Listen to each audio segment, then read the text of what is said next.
If you're planning a hair transplant but you don't know the steps of hair transplant, you're confused what will be done before, how it is done, then this video is for you, because in 2 series of videos we are telling you the whole steps followed in the pre, during and post hair transplant procedure. My name is Dr. Preeti Saraswat. I'm an American board certified hair transplant surgeon. Today we'll be discussing the video number 2 of the series of hair transplant surgery steps. Subscribe to your channel Saraswat Hospital for more such informative videos.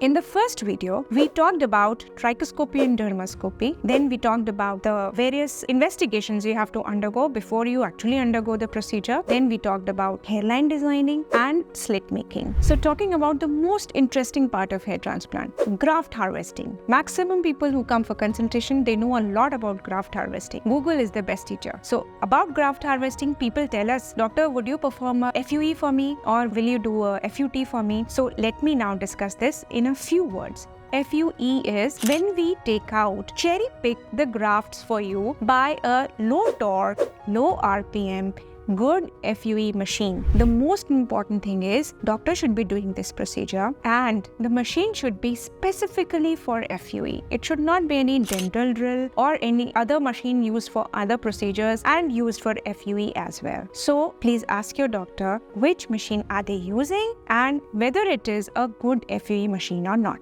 Just this much. Then also it should have a counter so that you know, even the doctor knows, and you also know how many grafts have been harvested, rather punched with the machine. When we are doing the FUT procedure, then the important thing is that the width of the FUT should not exceed too much. It should not be above 2.5 centimeters, because then in maximum cases, however lax the scalp may be, there is a bad, ugly scar chances at the back. So if you have that scar, then it's a different story how to hide that scar. We help you in that also. Suppose you've got it done somewhere, then we help you by certain means which we have discussed in different videos. But in the first place, when FUE is done and FUT is done in capable hands, then the FUT should not give you a bad scar, because the closure may be trichophytic closure. So once we do the trichophytic closure, the hair starts protruding out from the scar only and the scar is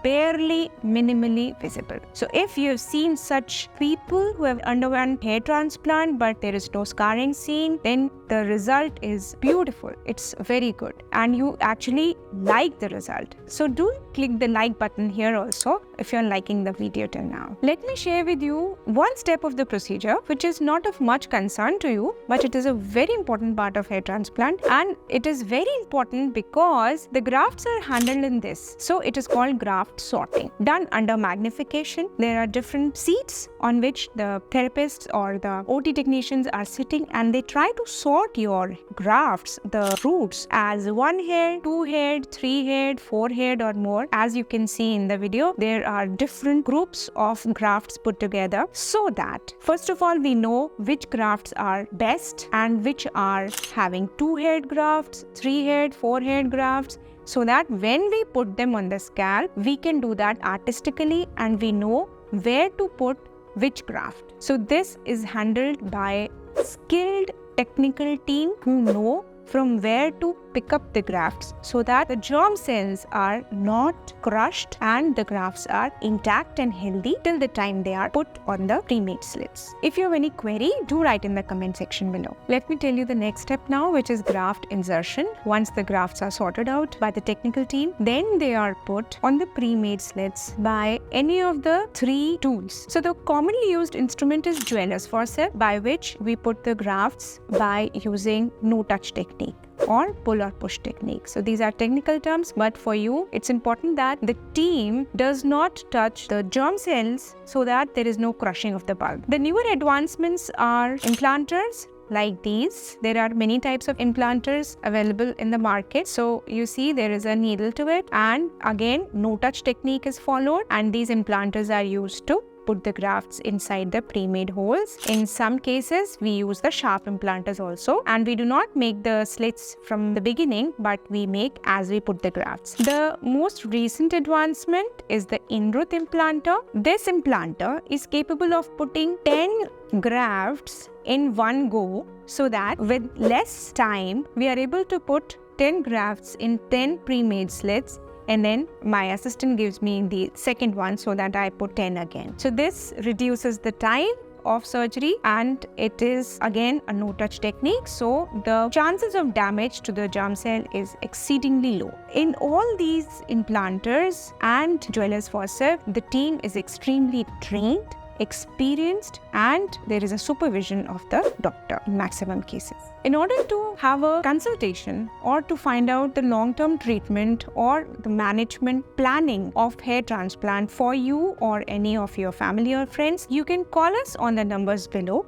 so that we can talk to you. After we finish the surgery, we have put all the grafts in the recipient area. We do a dressing for the donor area so that the donor area is covered. It's a covered dressing for 2 days, or suppose we want to shampoo the second day, so the dressing is for 1 day. And for the rest, we use a OT cap so that people know that you have got something done and nobody bangs on it. So the most important precaution on the first day is there should be no pressure, no scratching, no massage, no trauma to the operated area, because the grafts, they are very soft, they are very fragile, they should not come out or they should not bleed. So apart from that, we ask to put normal saline by this spray bottle. We ask you to put normal saline every 2 hourly on the recipient side so that the grafts are wet. Why? Because it takes 3 days for every graft to make its blood supply. Till then, the tissue fluid is used for nutrition to the grafts. It's important that you do not pluck or scratch. Even if there is some itching at the site, which may be there for some patients, we give a small bag of medicines to you, which includes the 5 days medication, including your antibiotic, your painkiller, medicine for itching, and normal saline along with the spray bottle, so that you are at peace with yourself, you know what to do and when, and you take good rest at home. In order to see the first video which we have made for this series, the steps of hair transplant surgery, you can click on the iCard above. The post-op instruction sheet which we give to you, we write down the days and dates on which you have to shampoo your hair, like when you have to come here for the first shampoo. Usually we do it on the next day of surgery. Then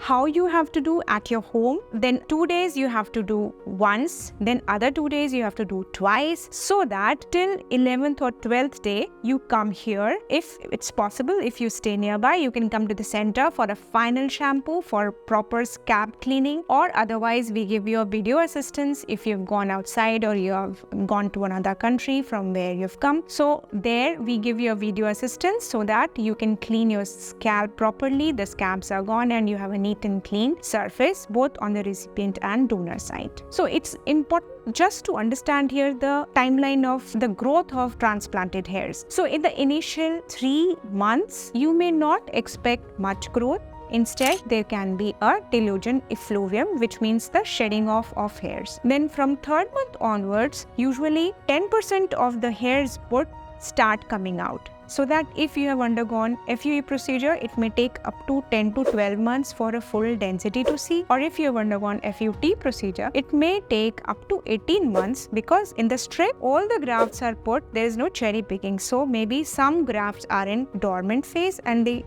take up to 18 months or 1.5 years to come out. So you need not worry in the initial 3 months that, oh, nothing has happened, I underwent a hair transplant, nothing is coming out. This is an educational video series for you so that you understand how you will undergo a hair transplant, what all things you have to see, what all things you have to take care, and how you can expect your result. I'm sure you'll be benefited by it. Do share this video with your family and your loved ones so that they also are benefited. In order to see the first video of this series, click on the video on the left, and in order to find out the cost of hair transplant, the factors on which it depends, click the video on the right.